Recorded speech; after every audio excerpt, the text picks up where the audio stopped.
Pois bem, meus irmãos, Hebreus capítulo 3, em um primeiro momento nós vamos ler do verso 1 ao verso 6, e depois, com a graça do Senhor, nós vamos avançando nesse documento que é tão belo e que tem enriquecido tanto as nossas vidas. Hebreus capítulo 3, a partir do verso 1 até o verso 6, nos diz a palavra do Senhor. Por isso, santos irmãos, que participais da vocação celestial, considerai atentamente o apóstolo e sumo sacerdote da vossa confissão, Jesus, o qual é fiel àquele que o constituiu, como também o era Moisés em toda a casa de Deus. Jesus, todavia, tem sido considerado digno de tanto maior glória do que Moisés, quanto maior honra do que a casa tem aquele que a estabeleceu. Pois toda a casa é estabelecida por alguém, mas aquele que estabeleceu todas as coisas é Deus. E Moisés era fiel em toda a casa de Deus, como servo, para testemunho das coisas que haviam de ser anunciadas. Cristo, porém, como filho em sua casa, a qual casa somos nós, se guardarmos firmes até o fim a ousadia e a exultação da esperança. Que Deus possa propor a sua palavra ao nosso coração. Meus irmãos, vamos orar um pouco mais, em nome de Jesus. Meu Deus, nós amamos o Senhor e nós rogamos o teu favor para que graciosamente o Senhor possa nos ensinar hoje pela manhã. Nós estamos diante, meu Deus, de um texto profundamente solene, um texto que se preocupa com a salvação das nossas almas eternas. Aqui nós temos diante de nós tanto exortação como consolação. Nós temos, ó Deus, encorajamento, mas aqui nós também temos reflexão. Que o Senhor possa, ao longo desses breves minutos que teremos, tratar conosco, nos mostrar, ó Deus, onde efetivamente nós estamos dentro dessa jornada até a Jerusalém Celestial. E nos ajudar, Senhor, com esse coração que às vezes parece tão desmotivado, tão alquebrado, ó Pai, e que precisa de ajuda para permanecer firme nos teus caminhos. Portanto, meu Deus, seja misericordioso para conosco, conforme a tua vontade, e fale aos nossos corações, em nome de Jesus, amém. Muito bem, meus irmãos, nós sabemos que a carta aos Hebreus foi escrita com o objetivo de exortar os cristãos que se encontravam sob o fogo da perseguição, a fim de que eles pudessem permanecer firmes na fé. Esse é um aspecto. Mas esse documento também foi escrito para sanar as dúvidas dos judeus recém-saídos do judaísmo e que agora estavam caminhando no seio do cristianismo. Nas lições anteriores, como os irmãos bem lembram, nós tratamos a respeito do Senhor Jesus. O autor desse tratado diz que nos primeiros dias Deus esteve falando aos pais através dos profetas, mas que agora Ele nos fala através do Filho. Portanto, no capítulo 1, nós aprendemos que o Senhor Jesus é o poderoso Filho de Deus, o Criador e o sustentador de todas as coisas, e que por causa disso Ele é digno de glória. Obviamente nós precisamos dar ouvidos àquilo que Ele fala. A partir de então, a pessoa que escreveu esse tratado, ele começou a encorajar as pessoas que estavam recebendo esse documento, ao tempo em que também procurava sanar as dúvidas daquelas pessoas, visto que elas haviam passado a vida inteira no judaísmo e agora que estavam dando os primeiros passos no cristianismo, era natural que elas tivessem muitas dúvidas. Por exemplo, os judeus, eles privilegiavam muito o ministério dos anjos. Portanto, aquilo que era feito pelos anjos, sobretudo no contexto do Antigo Testamento, era muito valorizado. No capítulo 1, ele trabalha esse aspecto. Quem é superior? O Senhor Jesus ou os anjos? E nós aprendemos que, obviamente, Jesus é superior aos anjos. Então, ao tempo em que ele retira essa dúvida, ele aproveita para fazer a sua primeira grande exortação solene. Ele diz o seguinte: preste atenção, vocês que estão desmotivados, vocês que estão desencorajados, vocês que por ocasião da perseguição estão pensando em desistir, levem isso em consideração. Se no período do Antigo Testamento, aquilo que foi ministério dos anjos, quando não obedecido, foi cobrado, como escaparemos nós se negligenciarmos tão grande salvação que agora nos é oferecida não por anjos, seres ministradores criados por Deus para o louvor da sua glória, mas pelo próprio Filho de Deus. Então percebam que o autor do documento, ele trabalha sempre com essa premissa em mente. Ele levanta uma tese, um argumento, ele procura sanar uma dúvida específica, e uma vez que ele constrói esse argumento, ele nos faz uma exortação ao final. Olha, preste atenção, vocês concluíram junto comigo que o Senhor Jesus é superior aos anjos. Se quando os anjos ministravam haviam consequências para a desobediência, nós não teremos como escapar se desobedecermos aquele que é maior que os anjos, o Senhor Jesus. No capítulo 3 que nós vamos estudar hoje, a proposta é a mesma, só que agora ele vai trabalhar uma próxima dúvida. Quem é superior? Moisés ou o Senhor Jesus? Nós veremos ao longo dessa manhã que o Senhor Jesus é superior a Moisés. E vamos concluir com a palavra de encorajamento e exortação, porque o autor vai pegar um exemplo da desobediência do povo no deserto e vai mostrar que aqueles que desobedeceram no deserto ficaram pelo caminho. Se Jesus é superior a Moisés, e nós sabemos que ele é, e se quando Moisés fora desobedecido as pessoas ficaram pelo caminho, o que não acontecerá com aqueles que desobedecerem a Jesus? Os irmãos conseguiram perceber a premissa? Vai ser dessa maneira que nós vamos trabalhar durante toda a escola bíblica dominical. Vai ser sempre uma tese que é levantada, um argumento que é construído, dúvidas que são retiradas, e depois uma palavra de exortação. Qual o objetivo do autor? Ele quer nos encorajar. Ele quer que aqueles que começaram essa jornada em direção a Jerusalém Celestial, efetivamente a concluam. Porque infelizmente, irmãos, é verdade dizer que muitas pessoas preciosas infelizmente ficam pelo caminho, e não é isso que nós desejamos para nenhum de nós, ok? Muito bem, o Senhor Jesus é superior a tudo e a todos. Jesus é o Filho de Deus. Como eu falei para vocês, desde o princípio desse tratado maravilhoso, o autor buscou ratificar a superioridade de Cristo sobre todas as coisas. Em primeiro lugar, reiterando, Cristo é o herdeiro de todas as coisas, e por conta disso ele é o Criador e o mantenedor do universo. Cristo é o resplendor da glória e a expressão exata do ser de Deus, e ele é superior aos anjos. Jesus é o nosso sumo sacerdote nas coisas referentes a Deus. Próximo passo, Jesus é superior a Moisés? Em primeiro lugar, irmãos, nós precisamos ter em mente que Moisés foi o poderoso legislador do povo de Deus. Aquele por meio do qual o Senhor abençoou o seu povo com as suas amadas tábuas da lei. Portanto, não há dúvida de que Moisés foi esse grande homem de Deus, um homem honrado, um homem digno, e as Escrituras dão prova disso. Quem escreveu o tratado aos Hebreus, ele não vai de encontro à memória de Moisés. A memória de Moisés é preservada, o legado dele é preservado. Mas o autor do documento procura, com muito cuidado e com muito respeito, colocar Moisés no devido lugar dele, para que Cristo seja privilegiado. Portanto, esse é um ponto que nós precisamos levar em consideração. Nós não temos que desabonar a Moisés para privilegiar o Senhor Jesus. Há uma honra que é devida a Moisés, naturalmente, mas há uma honra que é devida ao Senhor Jesus, e essa a tudo supera, não apenas a Moisés. Contudo, Moisés foi sim um homem importante. A respeito dele, a palavra diz, Êxodo capítulo 34, versículo 29. Êxodo 34, 29.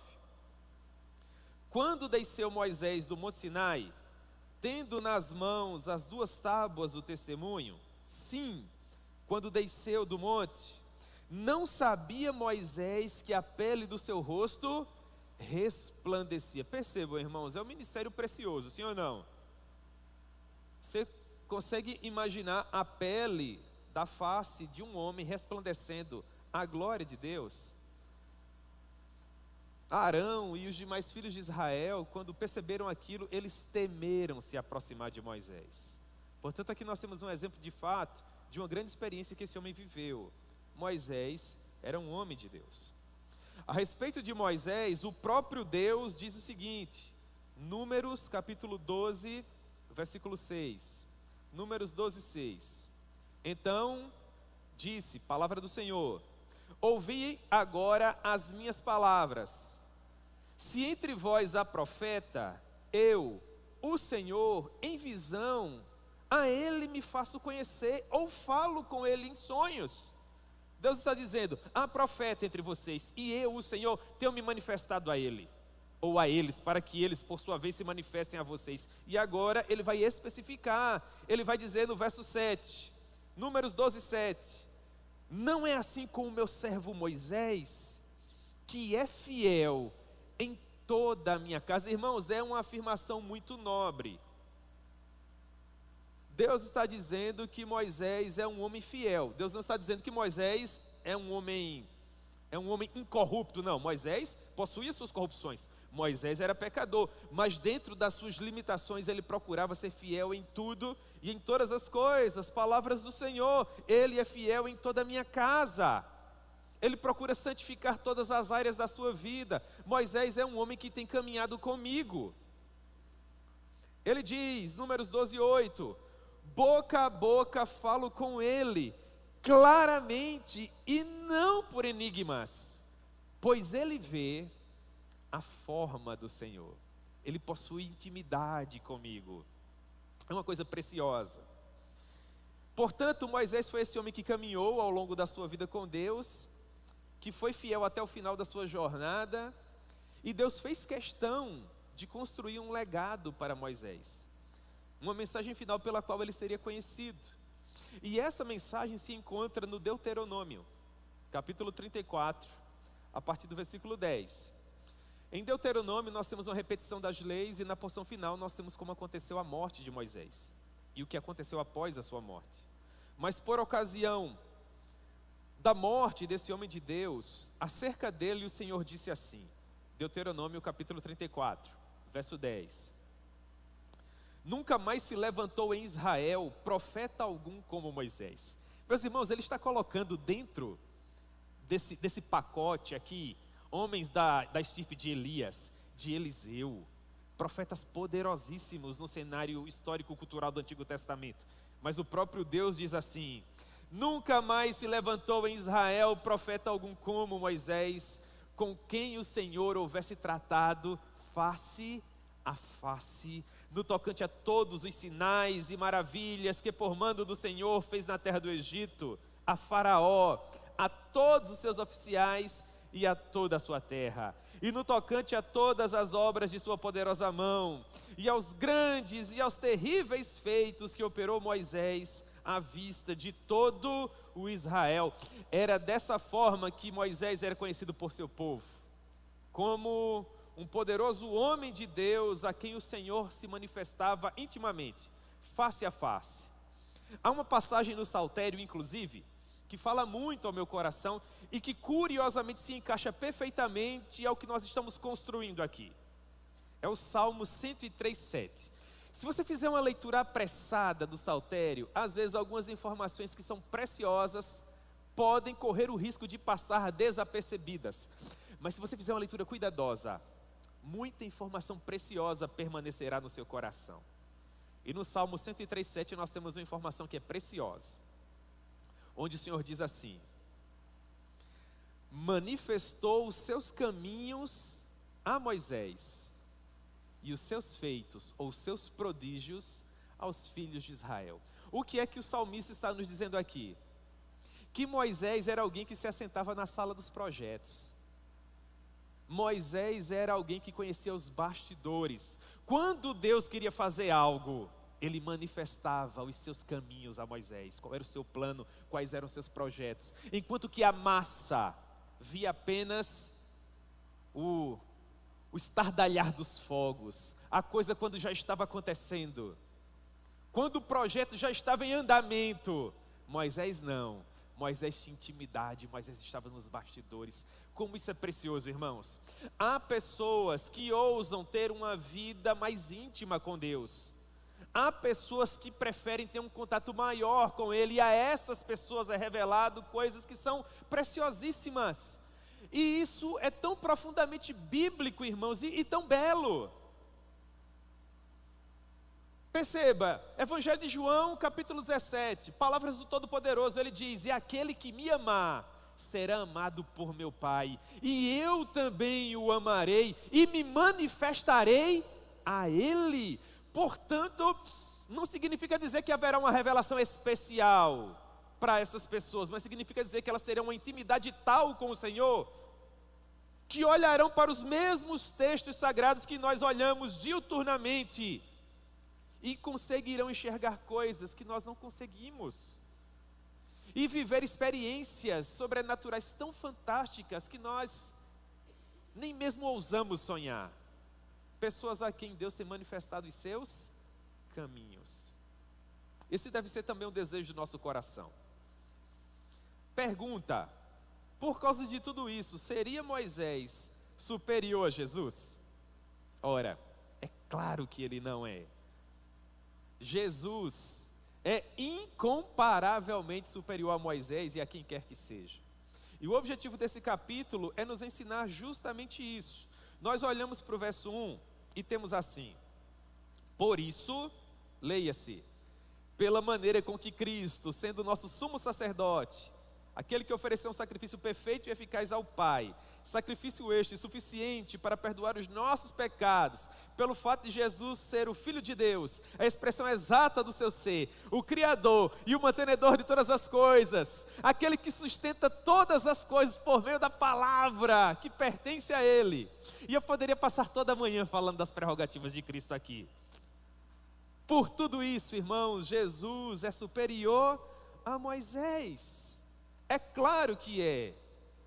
Claro que é. Por isso, santos irmãos, que participais da vocação celestial, considerai atentamente o apóstolo e sumo sacerdote da nossa confissão. Quem? Jesus. Então nós olhamos para o verso 1 e há dois aspectos importantes. Primeiro deles, a pessoa que escreveu esse documento escreveu para crentes, para aqueles que haviam compreendido a mensagem da cruz ensanguentada e que precisavam de encorajamento, seja por causa da perseguição, seja por conta das dúvidas que talvez eles nutrissem em seu coração. Então ele diz: santos irmãos, que participais da vocação celestial. São pessoas que caminham conosco, são pessoas que deram ouvidos ao Evangelho, pessoas que haviam compreendido a mensagem, mas pensavam em desistir dela.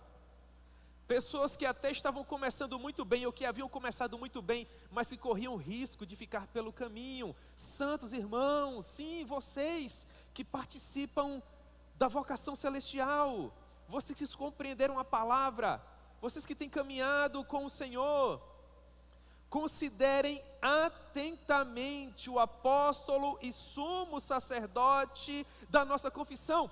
É como se, em outras palavras, ele estivesse dizendo, por esse considerar atentamente, fixem os olhos nele. Nós precisamos manter os nossos olhos fixos no Senhor Jesus, porque nós temos inimigos à volta, e a pressão por todos os lados. Se nós pararmos, irmãos, para analisar aquilo que nos espreita, e as lutas que temos, e as dificuldades que se avizinham, nós correremos o risco de ficar pelo caminho. Nós precisamos levar em consideração que aquele que nos fez a promessa é fiel, e precisamos manter os nossos olhos fixos nele, porque dessa maneira nós não perderemos o nosso objetivo final.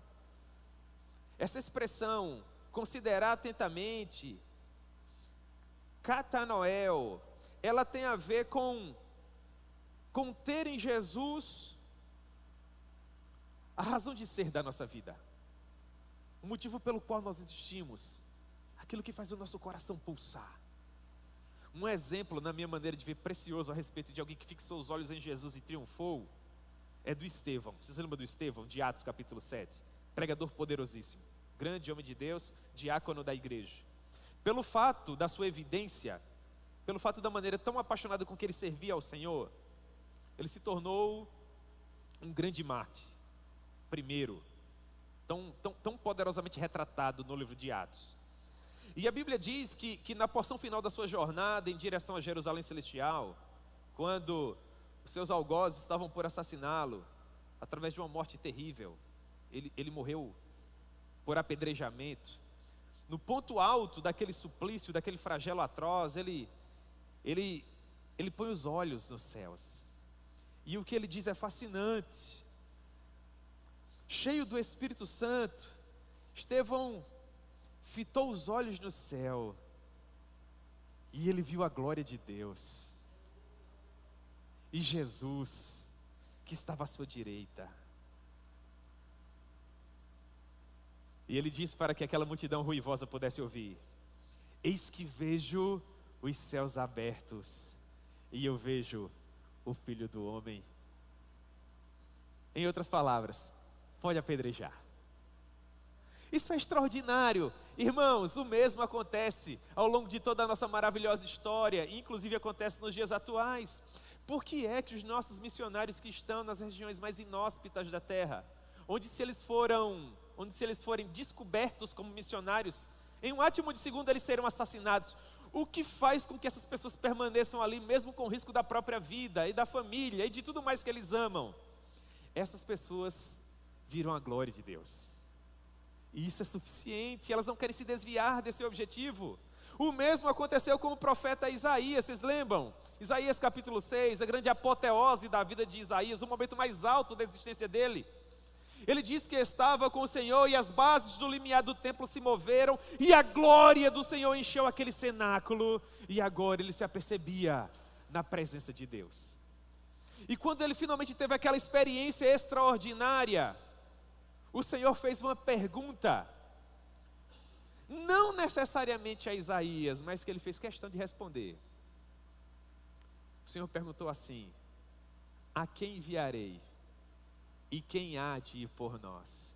Depois que Isaías contemplou toda aquela beleza, ele não tinha dúvidas. Ele diz: eis-me aqui, envia-me a mim, porque agora eu tenho um objetivo, eu vi a tua glória, eu sei o que eu quero da minha vida.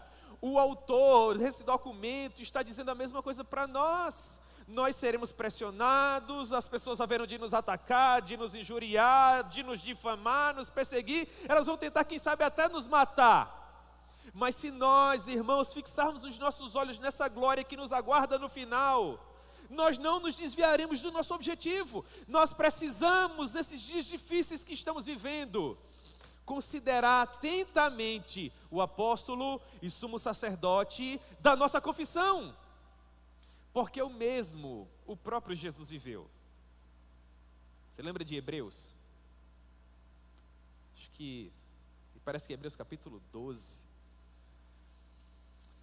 O texto que diz assim: e Jesus, em troca da alegria que lhe estava proposta, suportou a cruz. Com base nesse exemplo, portanto, corramos com perseverança a nossa própria jornada. O Senhor Jesus, ele possuiu o seu objetivo, a alegria que o aguardava no final. Em troca dessa alegria, ele suportou a cruz. Da mesma forma, nós sabemos que há algo que nos aguarda no final, e nós precisamos seguir com alegria à procura desse objetivo, para a maior glória de Deus, para a maior glória de Deus. Assim como o Senhor Jesus, Moisés foi o único personagem do Antigo Testamento que também foi sacerdote e profeta, tendo cumprido com muito desvelo ambas as funções. Mas Moisés era um tipo, Moisés era uma sombra, Moisés apontava para Cristo.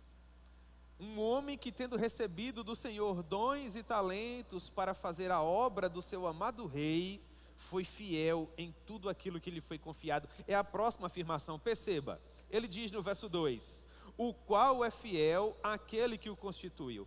Entenda, o autor está dizendo que nós que participamos da vocação celestial devemos considerar atentamente o apóstolo e sumo sacerdote da nossa confissão, Jesus, o qual foi fiel àquele que o constituiu, assim como era Moisés.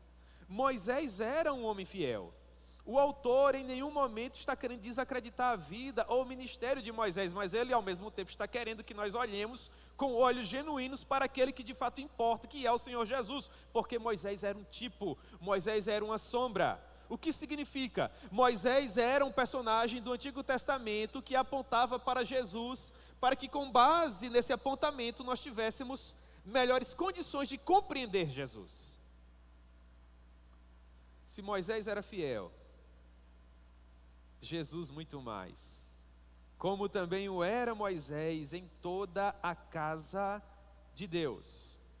O que nós podemos entender por essa casa de Deus? Alguns comentaristas dizem tratar-se do tabernáculo, ou da tenda da congregação, que Moisés esteve servindo, ao passo que outros apontam para o Israel como nação, como uma família de fato. Na minha maneira de ver, ambos estão corretos. Ambos estão corretos. A casa que Jesus está edificando, na qual Moisés serviu, é o que importa para nós hoje. Quem é essa casa? Eu creio que é a igreja. Eu creio que é o povo de Deus.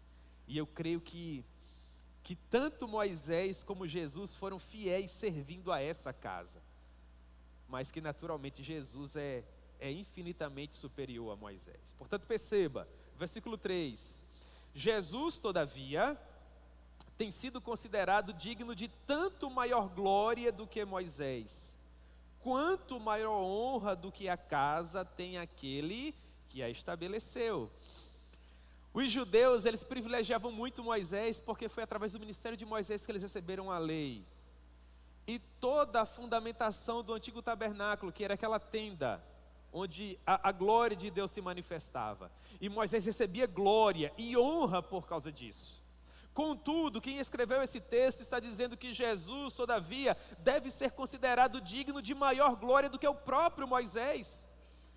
Porque maior glória tem o dono da casa, se comparado à própria casa, sendo Moisés um homem, a quem Deus confiou a planta do tabernáculo, e sendo homem, por conta dessa função, ele recebeu a glória devida. Que glória não será devida a Jesus, que é o dono da casa, que é aquele que vive e que reina sentado no trono, que a personifica. O próprio Moisés confirma isso. Ele diz em Deuteronômio capítulo 18, versículo 15. Deuteronômio 18, 15. O Senhor teu Deus te suscitará um profeta, do meio de ti, de teus irmãos, semelhante a mim. A ele ouvirás. Moisés está dizendo que um dia nasceria um que seria superior a ele, e que os filhos de Deus deveriam ouvi-lo. Ora, as escrituras estão dizendo, Jesus é digno de maior glória que Moisés, porque Jesus é Deus. Uma afirmação como essa, naturalmente, aguçaria a curiosidade de qualquer judeu, o qual, a essa altura, ouvindo esse texto sendo lido em voz alta, talvez estivesse perguntando, mas como isso ocorre? Você teria mais detalhes? Como é que eu posso ter certeza que de fato esse Jesus, filho de carpinteiro, que foi criado em Nazaré, que com 30 anos de idade iniciou seu ministério público e que foi crucificado fora dos muros de Jerusalém e que vocês afirmam ter ressuscitado, como é que eu posso ter certeza que de fato ele é superior a Moisés? Então o autor continua desenvolvendo o seu pensamento. Ele diz, ora, tudo que é estabelecido, obviamente precisa ser estabelecido por alguém.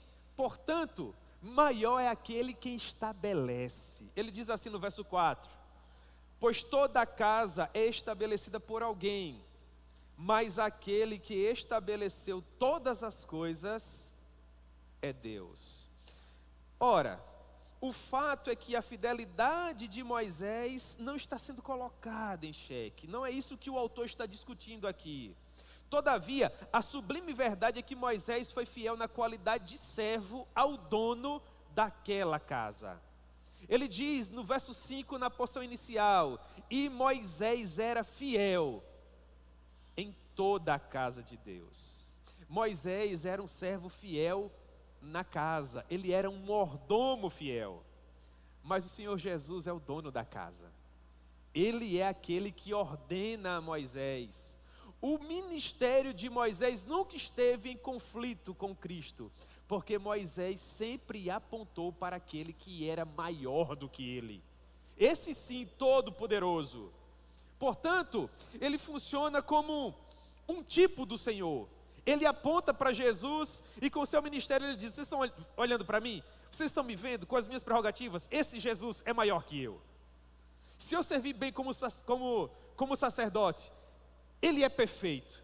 Se eu servir bem como profeta, ele é insuperável. Porque como sacerdote eu errei, pois sou humano. Como profeta, da mesma forma, eu sou humano. Mas o Senhor Jesus, ainda que humano, é Deus. E isso é extraordinário. Porque essas eram todas as dúvidas dessas pessoas.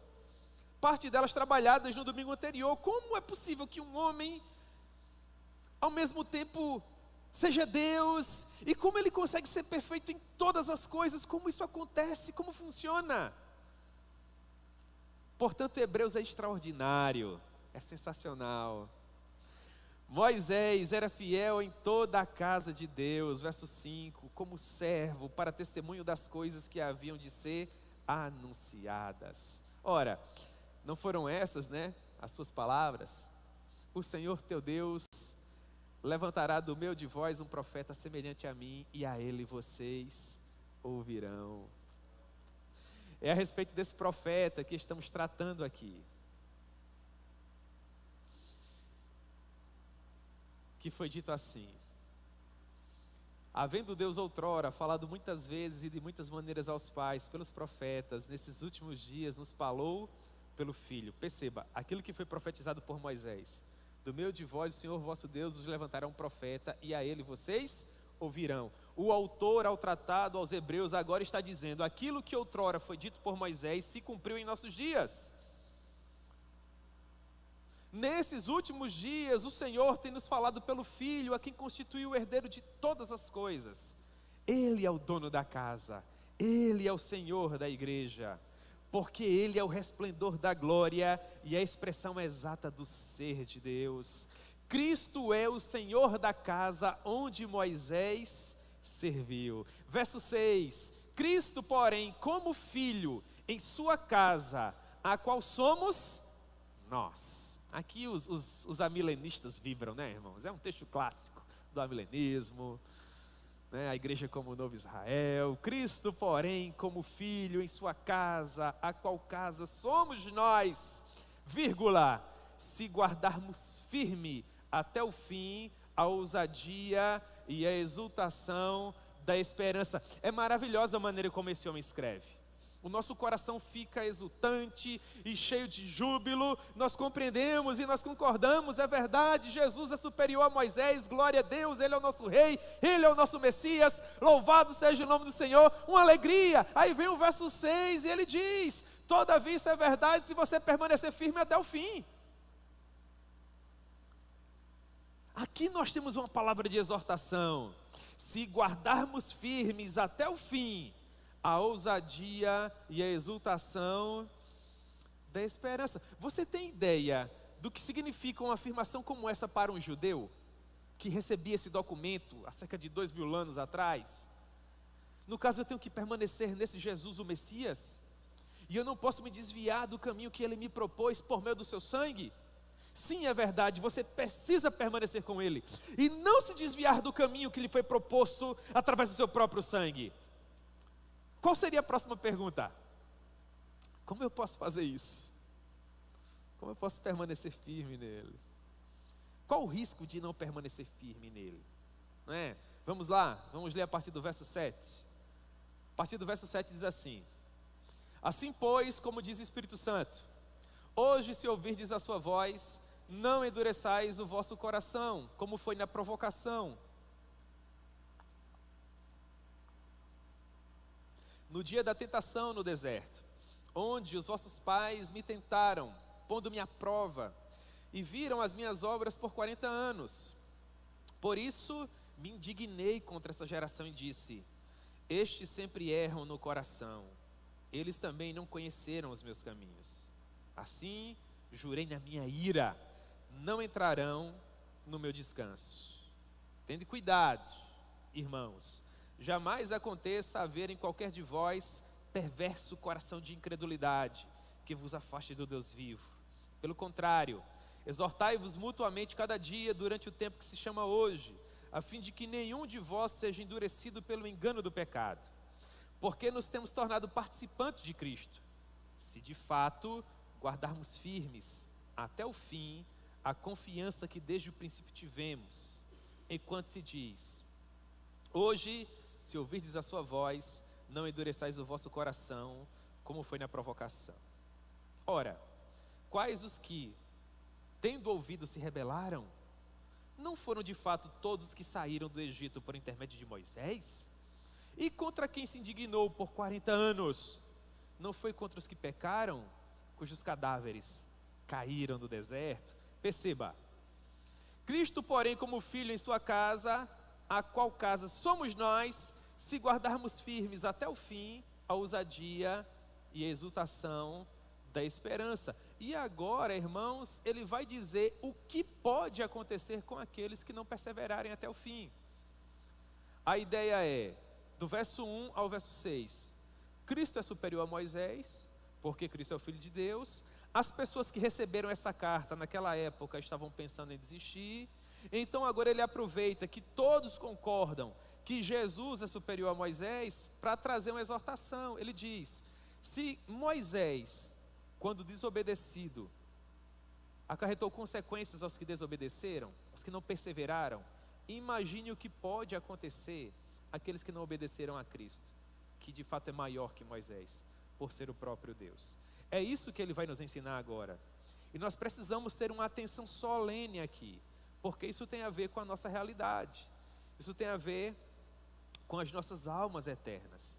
E a maneira com que o escritor faz isso é introduzindo uma série de citações do Saltério. Ora, a essa altura, pelo fato dele ser inspirado pelo Espírito Santo para escrever um documento como esse, ele poderia bem dizer, palavra do Senhor, e afirmar. Ele poderia muito bem, quem sabe, dizer, assim como foi no passado, por exemplo, agora vocês devem fazer dessa maneira. Seria uma palavra de autoridade.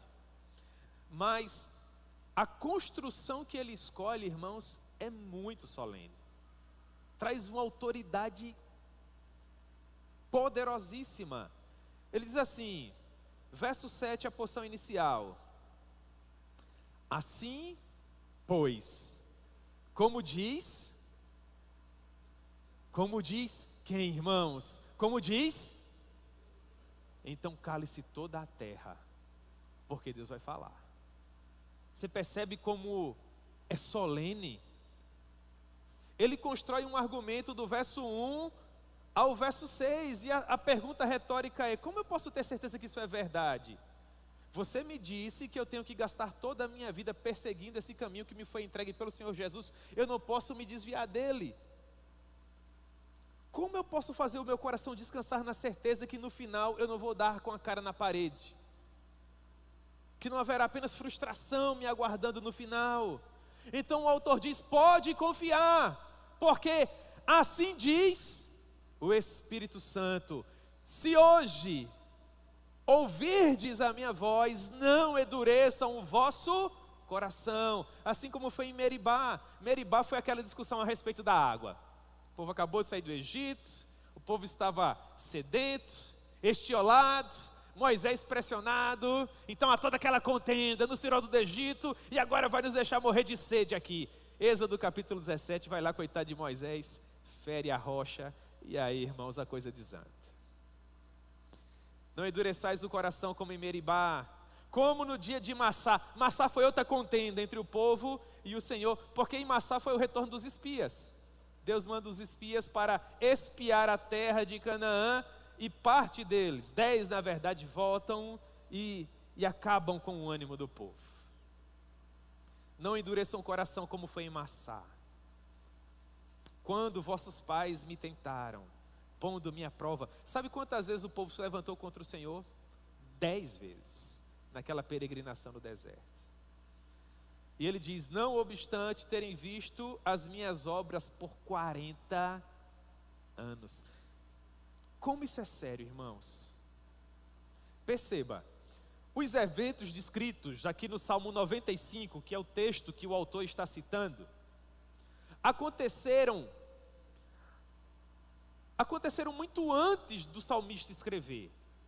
Essa passagem em que o povo é retirado do Egito Aconteceu pelo menos 1000 anos antes do Salmo 95 ser escrito. Mas o autor do Salmo 95, procurando encorajar a época dele, a geração dele, está dizendo: se vocês ouvirem a voz do Espírito Santo, não endureçam o coração. Lembrem de Meribá, lembrem de Massá, lembrem da peregrinação de 40 anos no deserto. Aquele povo ficou pelo caminho.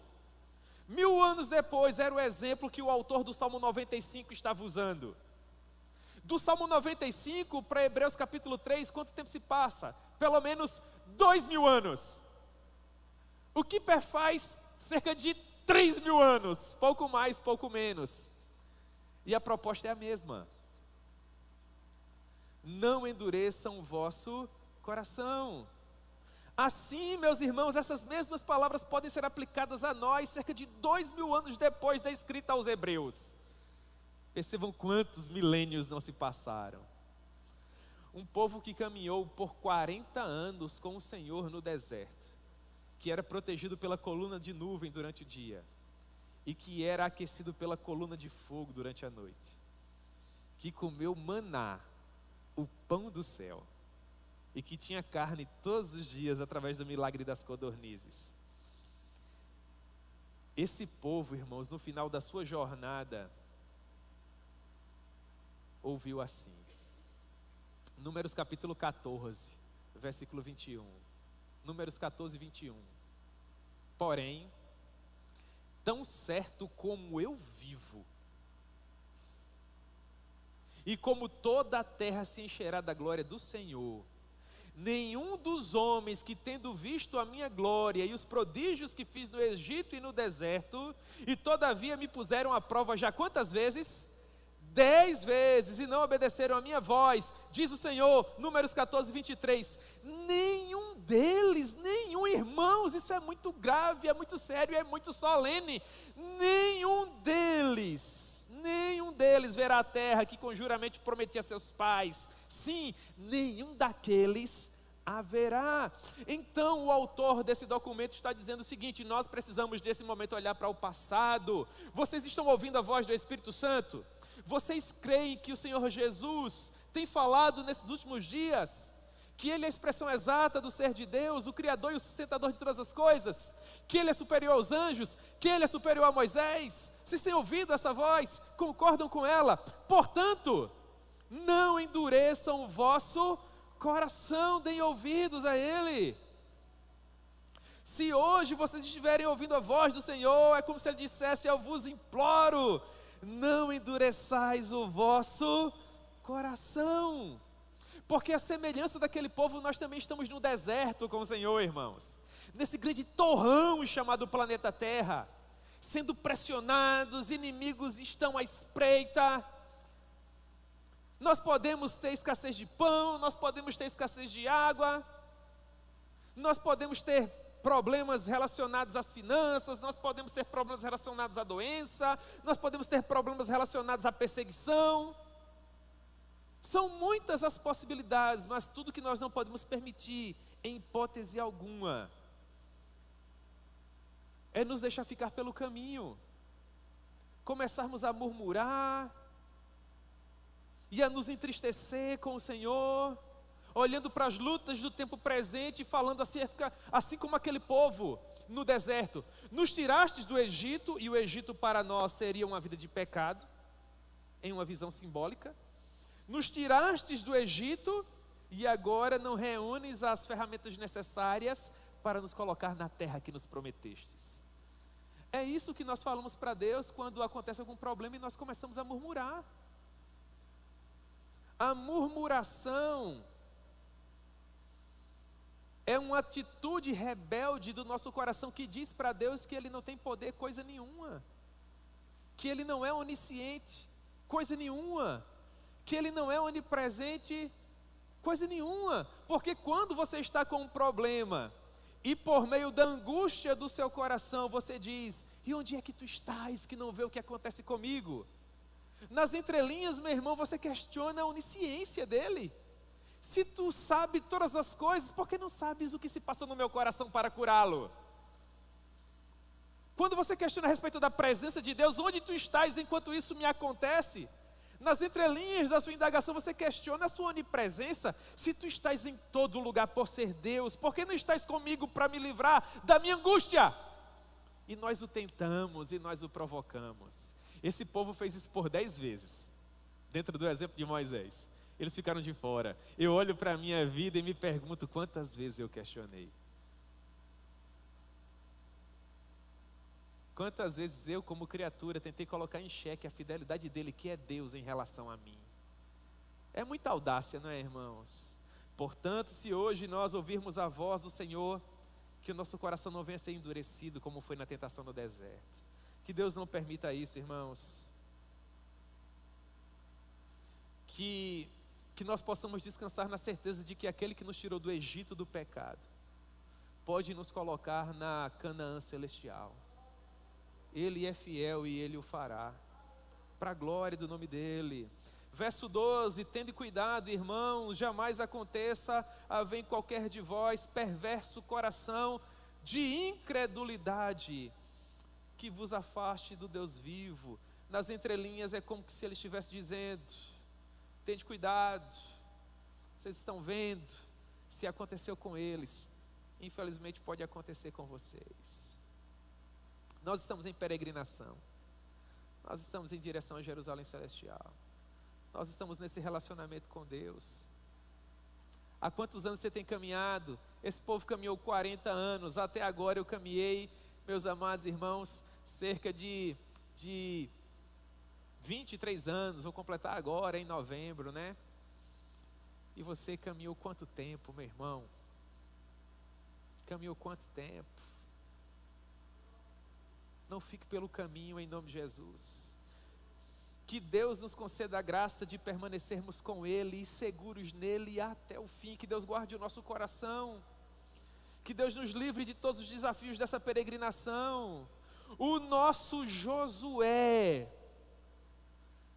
já espiou a terra e Ele nos colocará nela. Josué era esse tipo de Cristo. Você lembra da figura de Josué? Espiou a terra é boa, mana leite e mel. Há desafios, há problemas, há até gigantes. Deus será conosco, triunfaremos. Esse Josué, irmãos, esse grande general é quem marcha a cabeça da coluna desse grande exército celestial. Ele já espiou a terra, ele sabe que há condições de vitória. Na verdade, a vitória já é nossa, em nome dele próprio. Então, caminhemos com ele. Caminhemos com Ele, que Ele guarde o nosso coração. Que Ele guarde o nosso coração. Porque com Ele não se brinca, irmãos. Com Ele não se brinca. E me chama muita atenção o último diálogo que o Senhor tem com Moisés. Porque vocês se lembram da discussão de Meribá, por conta da água.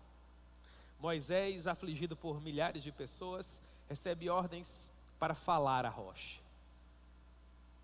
Mas em sua atitude ele afere. A água sai naturalmente. Mas Moisés não deveria ter agido daquela maneira. Nós não queremos entrar no mérito da justificativa. Enfim, irmãos, aquilo desagradou a Deus. E Deus diz para Moisés, Moisés, você não vai entrar. Ah, irmãos, isso eu já chorei tanto com essa passagem, meu Deus. E você sabe que para mim chorar não precisa muita coisa não, né? Se ficar bonito para chover, eu choro.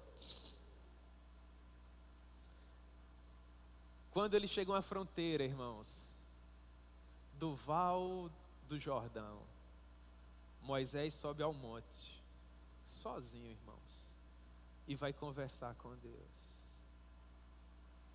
Deuteronômio capítulo 3. A partir do versículo 23 está escrito assim: Então eu implorei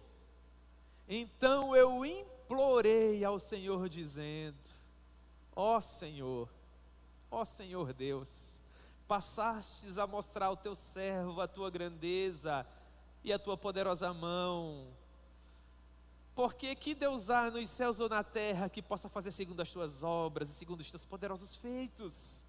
Ah, irmãos, então Moisés diz algo que o meu coração não aguenta. Ele diz assim, rogo-te. É uma expressão hebraica para alguém que se coloca de joelhos e diz assim, eu imploro, por favor, me deixes passar. para que eu veja essa boa terra que está além do Jordão, esta boa região montanhosa, e o Líbano, irmãos. Moisés, um homem tão fiel, um homem a quem Deus falava face a face. Moisés, amigo de Deus, o Senhor disse, nunca mais se levantou profeta nenhum semelhante a Moisés. Moisés era meu amigo, um homem que conhecia a minha forma. Versículo 26, porém o Senhor indignou-se muito contra mim, por vossa causa, e não me ouviu, antes me disse, resposta do Senhor, irmãos, é esse Deus que nos aguarda na glória. E ele está falando com um dos melhores amigos dele. Ele diz assim, basta, não toque mais nesse assunto.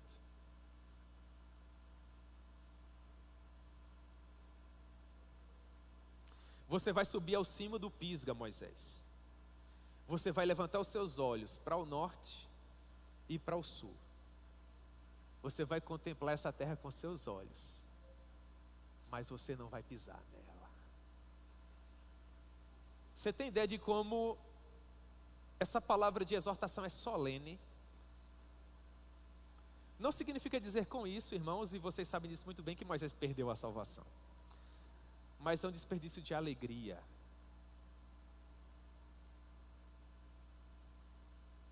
Agora, partindo para um exemplo mais drástico, infelizmente há muitas pessoas que perderão a salvação, sim, que ficarão pelo caminho. E nós devemos, irmãos, versículo 13, exortar-nos mutuamente cada dia, durante o tempo que se chama hoje, a fim de que nenhum de vós seja endurecido pelo engano do pecado. Exortar-nos mutuamente, ajudar-nos mutuamente, encorajar-nos mutuamente, para que todos nós que começamos essa boa jornada, possamos chegar juntos até as portas da Jerusalém Celestial. Porque, irmãos, nessa jornada em que nós estamos, não adianta meramente começar bem. Há muitas pessoas que começaram muito bem, mas que infelizmente ficaram pelo caminho. Não é isso que eu desejo para a minha vida. Não é isso que eu desejo para a sua vida. Há um personagem do John Bunyan chamado Volúvel. O Volúvel é um dos meus personagens favoritos. Volúvel. O peregrino estava saindo da cidade da destruição.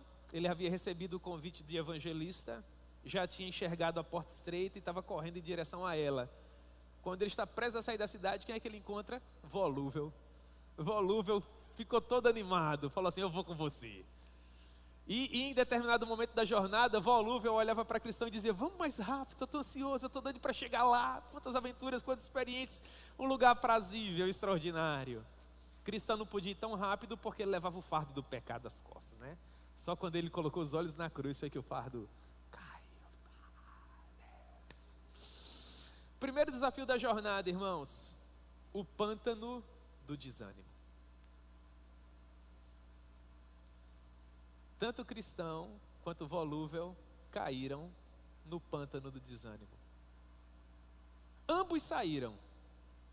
Um para continuar a jornada até a cidade celestial e o outro para voltar para a cidade da destruição. Quem vocês acham que voltou para a cidade da destruição? Volúvel. E infelizmente há muitos cristãos volúveis nos dias atuais. Começam com muita alegria, começam com muito entusiasmo, começam com muita motivação, mas assim como a semente que caiu em território rochoso, não possuem boas raízes. Ao nascer do sol, quando surgem as primeiras provações por não terem boas raízes, essa plantinha tão motivada, tão entusiasmada, infelizmente seca e morre, ficando pelo caminho. Não é isso, irmãos, que deve acontecer conosco. Pelo contrário, vamos nos exortar mutuamente. Você viu aquele irmão que não está tão animado? Dê uma palavra de conforto, de ânimo a ele. Você percebeu que aquele irmão que senta do seu lado não está vindo para o culto uma, duas vezes? Manda uma mensagem para ele. Você não tem que esperar apenas pelo pastor. O verso 13 não diz, pelo contrário, pastores do rebanho, exortem o rebanho todos os dias. Não. O texto está dizendo que nós precisamos nos exortar mutuamente, é responsabilidade de todos. Eu tenho que fazer como pastor, você tem como fazer, meu irmão. Nós somos uma família, precisamos nos exortar mutuamente todos os dias, durante toda a nossa jornada, para que ninguém fique pelo caminho endurecido pelo engano do pecado.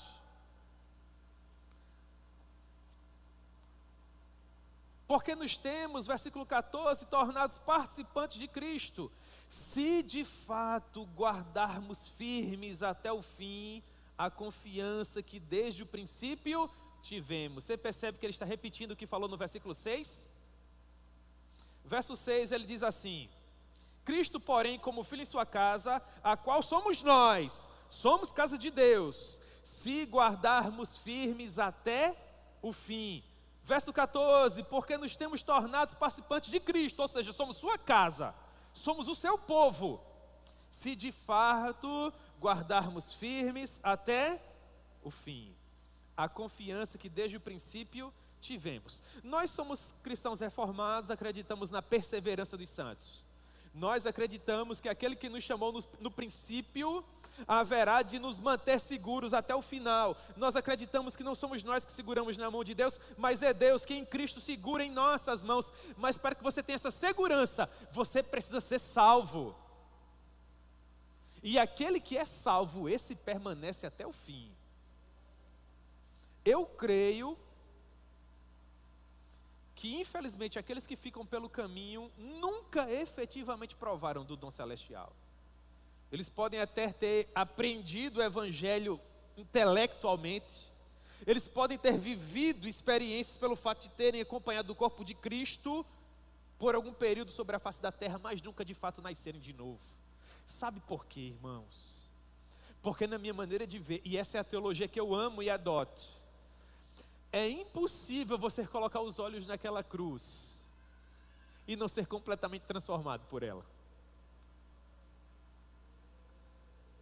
É impossível ser comprado pelo sangue de Cristo, irmãos, e depois ser abandonado pelo meio do caminho. Eu não consigo compreender dessa maneira. Eu creio com toda a força do meu coração que aquele que começou a boa obra em nós haverá de aperfeiçoá-la até o último momento, e nós estaremos seguros no final. Isso não quer dizer que nós não enfrentaremos lutas, isso não quer dizer que nós não enfrentaremos aflições, isso não quer dizer que em algum momento nos sentiremos desanimados, isso não quer dizer que em algum momento não pensaremos em desistir. Tudo isso vai acontecer, mas o fato é que, para além de tudo isso, quem de fato foi comprado pelo sangue de Cristo, aconteça o que acontecer, vai ser salvo no final. E isso deve fortalecer o seu coração. Portanto, lute para que ele não seja endurecido. Lute para que você tenha certeza de que você de fato está com Cristo. Cuidado com os desafios do caminho. Cuidado com os desafios do caminho. Há muitos perigos.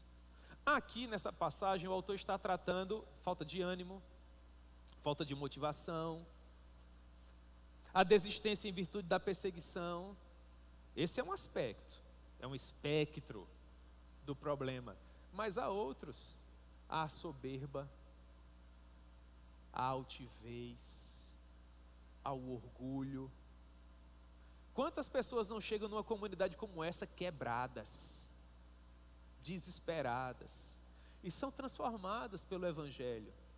Naturalmente começam a caminhar, mas em determinado momento da jornada, agora que elas já foram de certa forma trabalhadas pelo Evangelho, e a semelhança do gadareno, agora estão com roupas limpas, cabelos penteados, bem asseados, perfumados, começam a achar que são alguma coisa, que possuem voz, que possuem vez, que possuem direitos, afinal de contas já dirigem departamentos, já lideram equipes, já receberam elogios, já pregaram em conferências, já tiveram seus nomes em faixas, já tiveram suas fotos em cartaz, então se sentem no direito de se assentar na mesa do projeto, não pela graça, assim foi como Moisés, mas porque acham que se porventura eles não estiverem naquela mesa, o rebanho não vai conseguir chegar na Jerusalém celestial.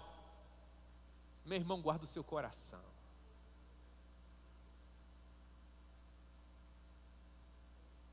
guarda o seu coração.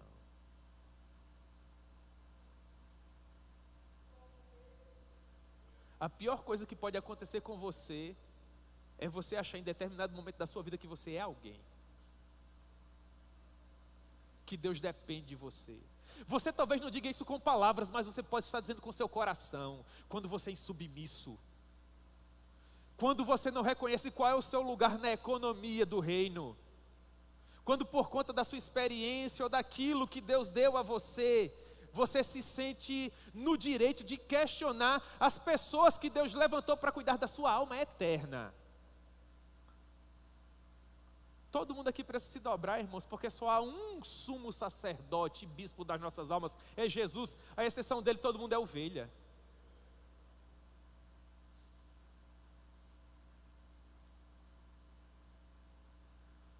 Eu li uma frase em um livro do Spurgeon uma vez, e nunca esqueci. Ele disse o seguinte: para cada 100 pessoas que suportam a provação, 100, para cada 100 pessoas que suportam a provação, há uma que suporta a promoção. Para cada 100 pessoas capazes de suportar a provação, há uma que suporta a promoção. Você quer derrubar uma pessoa, meu irmão? Parece um texto do Cartas do Diabo ao Seu Aprendiz. C.S. Lewis falando: não persiga não, faça um elogio.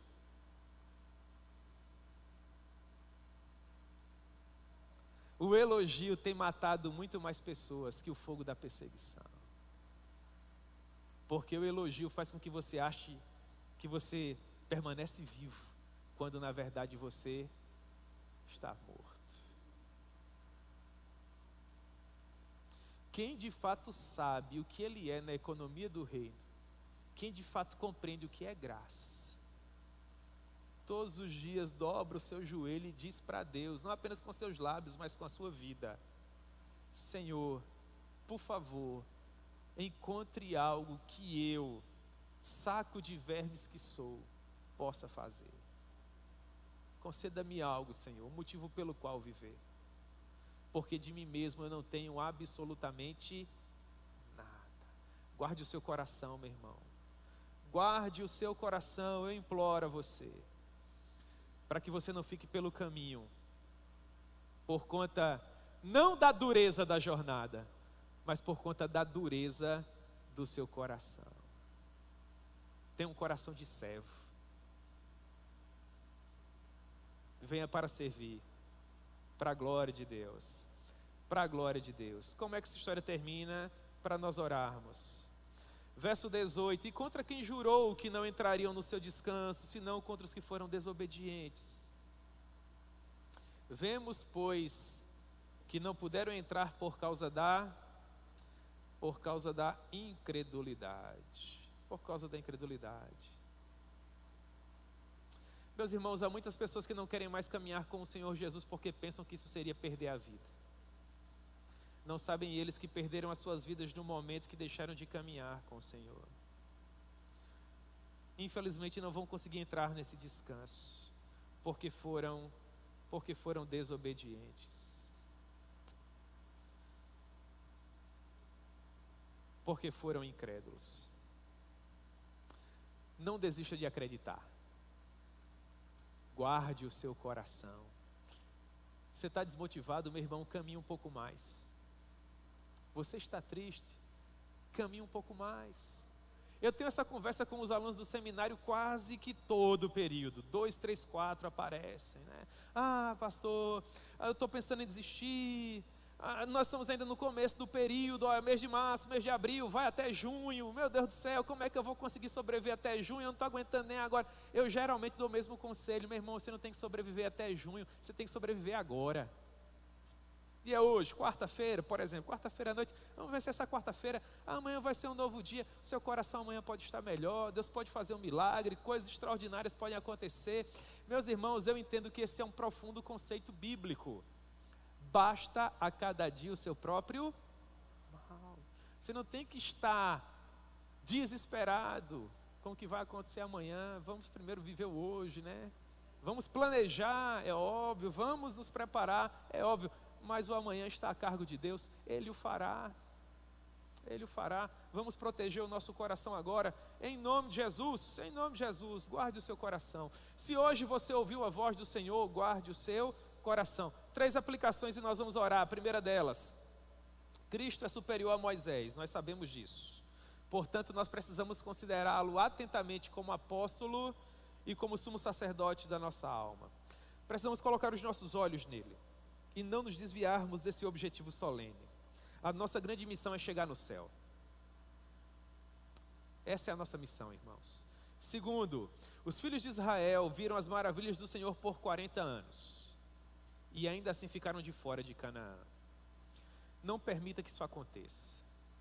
Você pode fazer algumas perguntas. Há indícios suficientes na nossa vida que garantem que nós estamos seguros em Cristo? Ao longo de todos esses anos de caminhada, há mais crescimento ou murmuração? Pergunte ao seu coração.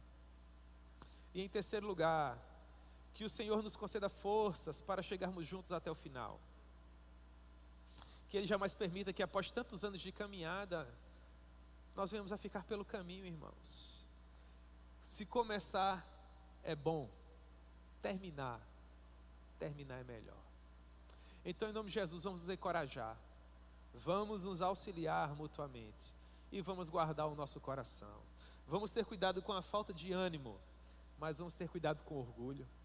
Vamos ter cuidado com o desejo de desistir por causa da perseguição e vamos ter cuidado com a altivez de espírito, para que juntos nós possamos chegar a Jerusalém Celestial. Amém?